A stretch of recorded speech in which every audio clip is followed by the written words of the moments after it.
Hello friends, myself Dr. Sunil Narsingh Bidarkar, Assistant Professor and Head, Department of Mathematics, Sri Muktanand College, Gangapur, District Aurangabad.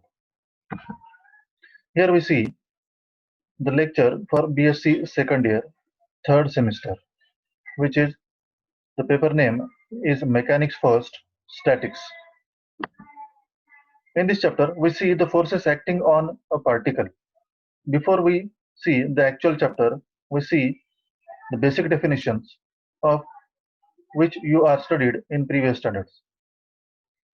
The first definition is particle. You know very well a particle is a body which is indefinitely small in size and shape. It may be considered as a geometrical point which has position and mass. Means a particle is the smallest in size and shape. A rigid body. It is a system of particles, the distances between which remain unchanged. A rigid body may also be regarded as a continuous distribution of matter, means collection of particles which collects the or included in the rigid body. Now the force. It is a cause which changes or tends to change the state of rest or of uniform motion of the body. A force as point of application, that is the point of the body at which the force acts magnitude and direction. Then it is called a force. Now equilibrium. A system of forces acting on a body initially at rest is said to be in equilibrium if the body remains at rest under the action of that system. Then it is said to be in equilibrium. Now an axiom for equilibrium of two forces. It is axiom. Two forces acting at a point of a rigid body are in equilibrium if they are equal in magnitude and opposite in direction. Then we say that it is these two forces are in equilibrium. Now statics, which we studied in this whole semester. It is a part of the mechanics which deals with the equilibrium of systems at rest. Means the bodies or particles or rigid bodies, what we studied, it is all at rest. Now, resultant of the forces.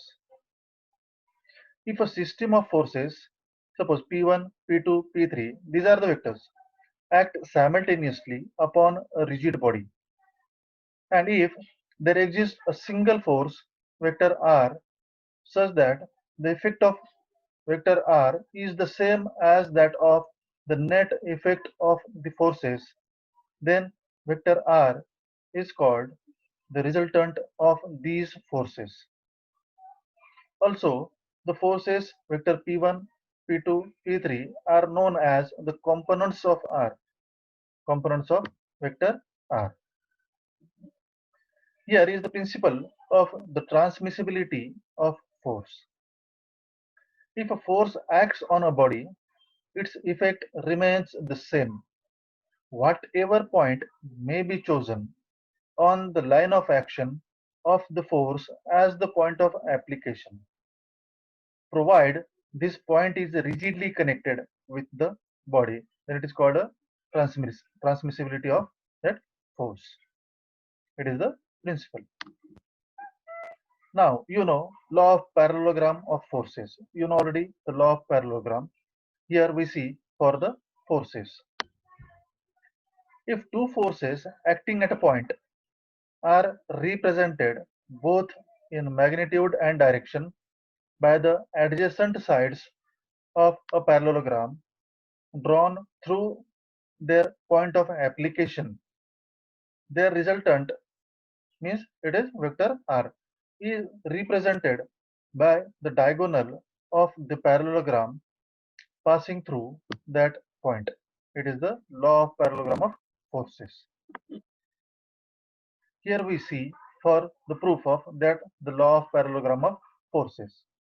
Suppose vector P1 and P and Q, be the two forces you see in the figure acting at a point O as the point of application and represented in magnitude by the adjacent sides which are OA and OB respectively. Then complete the parallelogram OACB you see in the figure. And here vector R is the resultant of vector P and vector Q. Then the resultant vector R of the forces vector P and vector Q is represented by the diagonal vector OC. Here, by the diagonal vector OC, here is the resultant vector R. Suppose vector OA is equal to vector P and vector Q is equal to vector OB and resultant vector R is equal to vector OC. Then we write here vector R is equal to vector P plus Q. Vector R is equal to vector P plus Q. That is OC, vector OC is equal to vector OA plus vector OB.